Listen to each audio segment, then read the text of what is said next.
Chittagong tiger pass এলাকায় আছেন সহকর্মী কমল দে, সরাসরি যাচ্ছে তার কাছে।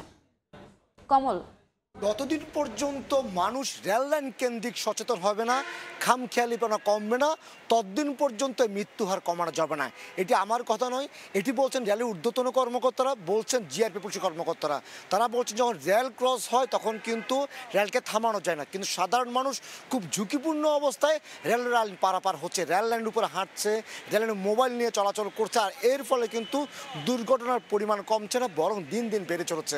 2024 সালে চট্টগ্রাম অঞ্চলে যেখানে মারা গিয়েছিল 155 জন, সেখানে এবছর মারা গেছে 89 জন।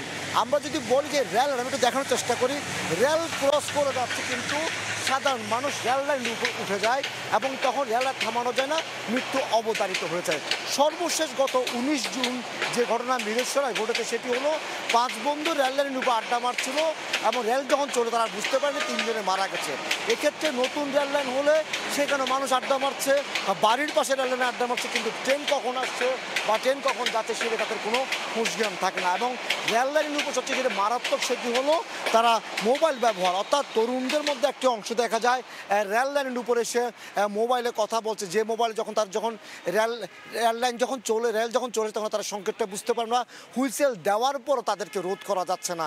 রেলওয়ে কর্মকর্তারা বলছেন, আমরা এই বিষয়ে জানতে চেয়েছিলাম, তারা বলছেন যতক্ষণ না মানুষ সাধারণ সচেতন হবে না ততক্ষণ পর্যন্ত রেল দুর্ঘটনা রোধ করা যাবে না। অর্থাৎ বিশেষ করে যে ট্রেনের যে রেল লাইন ধরে হাঁটা, রেল লাইনের উপর গল্প করা, রেল লাইনের উপর বাজার বসা, এবং আরেকটি বিষয় লক্ষণীয় সেটি হলো রেল যখন অতিক্রম করে ঠিক আগে সিগন্যাল পরে তখন কিন্তু রং সাইড দিয়ে বা অন্য পাশ দিয়ে মানুষ চলে যাওয়ার চেষ্টা করে, তখন সেটিতেও কিন্তু মৃত্যুর হার হচ্ছে, অর্থাৎ মানুষ মারা যাচ্ছে, দুর্ঘটনা ঘটছে।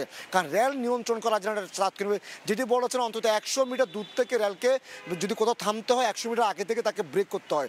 যখন একজন পথচারী কিংবা একজন শিক্ষার্থী বা একজন তরুণ যখন রেলের উপর চলে আসে সেটি তখন রেল ব্রেক করা যায় না বা রেল ব্রেক করতেও পারে না। ঠিক একই অবস্থা, এই কারণে দুর্ঘটনার পরিমাণটা বাড়ছে বলে জিআরপি এবং আমাদেরকে রেল কর্মকর্তারা বলেছেন। আর বিশেষ করে রেল লাইন কিন্তু ঢাকা চট্টগ্রাম যে রেল লাইন, সেই রেল লাইনের উপর যে বাজার বসে যাওয়া, আড্ডা জমানো এবং ওষুধ বিক্রি করা, বিভিন্ন ধরনের উপকরণ হয়ে যায় এখানের মধ্যে। আর এটি হচ্ছে মূলত যে মৃত্যু যে দুর্ঘটনা সেটির অন্যতম কারণ।